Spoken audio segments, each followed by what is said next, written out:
Welcome to Wonder Boys Collectibles, where you don't see my face because what's important is the toy. Today we've got a Mark 50, but we'll be doing a slightly different kind of review. Instead of your typical review, which I'm sure there is many already online, we will be nitpicking on this figure. Because as we know, Hot Toys, as great as it may be, they do have some degrading issues. Credits to them, they have improved it across the years on their diecast line, but some of them still persist. So hopefully this video will help you make a more informed decision on this very expensive hobby. So before we get into the main part of the video, this item has been on PO for quite a while and majority of the POs are sold out already. I know there's a re-release, but that as well is selling at an incredible place. So for those of you who have missed it, your only choice would be the second-hand market. Now for those, there are a lot that claim to be selling it in mint in box condition, but it's inevitable that there are those that are actually used so they could get a better price out of it. So before we start, I'll just be showing you how a new item would look like. So this is the foam box inside, pretty standard. It's been the same across all the Hot Toys 1 in 6 scale. Right, so if we look into it, there are a few things you should just pay attention to ensure that your item is new. One thing just to highlight, make sure it has all these foams on it, right? As we all know, these foams are really hard to remove, so if it is still on, you know it most probably hasn't been tampered with. There are some instances where someone just carries it out just to look at the figure, but having this is at least one good sign that you know yours is pretty new and hasn't been actually displayed yet.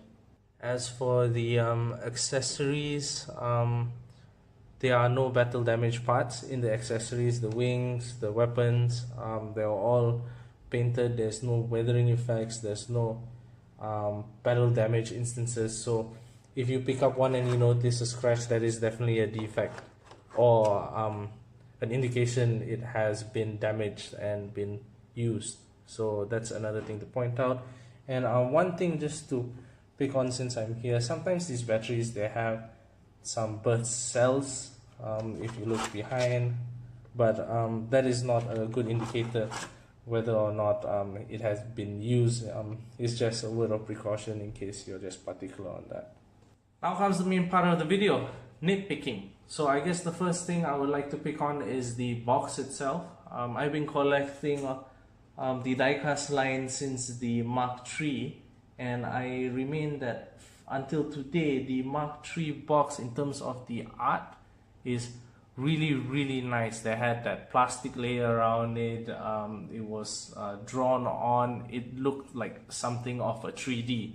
Now if we will look into this box itself, it looks nice, but it's pretty simple, right? There's no really expensive material here. This is just a card box piece, right? Nothing special here.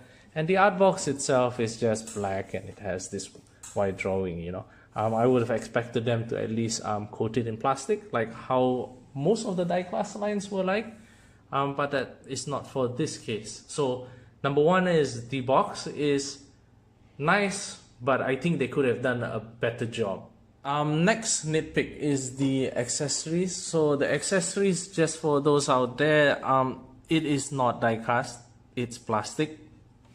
But credits to them, at least it's not rubber.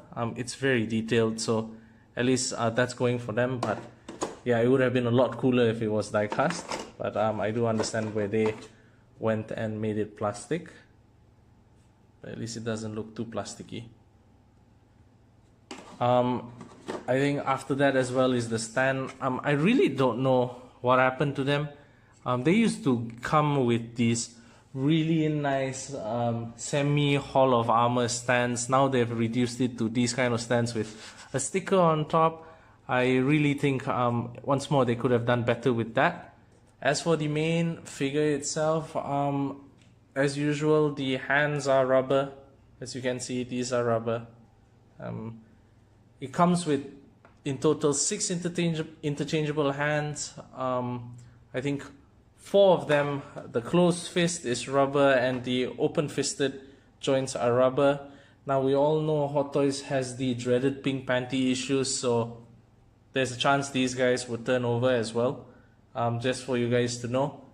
Another thing I also noticed is the head joint, right? So if you're changing between the helmet and the Tony Stark head, you'll have to use this as its neck piece, and this as well is rubber. So these are all rubbers, and just bear in mind with the history of Hot Toys and their rubber with red, so it may fade. And that's it. If you realize this was a pretty short video, because in all honesty there's not much to nitpick. This is overall a very nice figure and a huge improvement from the earlier days of the Mark 42, where the rubberized parts were fading altogether in all sorts of places. Still curious as to why Hot Toys haven't moved entirely away from rubberized parts. I think that's the only thing holding it back from being the most perfect figure of today. But then again, we never know. Maybe in the latest release of the Mark 85, the Hot Toys might just surprise us and be full diecast. Of course, that's the dream. Because like I always said, these toys are not very cheap. They come with a hefty price tag, and as a collector, you always like to see your collectibles last across the years. And the rubber parts, I've always mentioned from day one until today, has always been an issue with the fading of the colors. So if you like today's video, please click the like button and do subscribe, and I will definitely be sharing more unboxing videos or even nitpicking on future figures.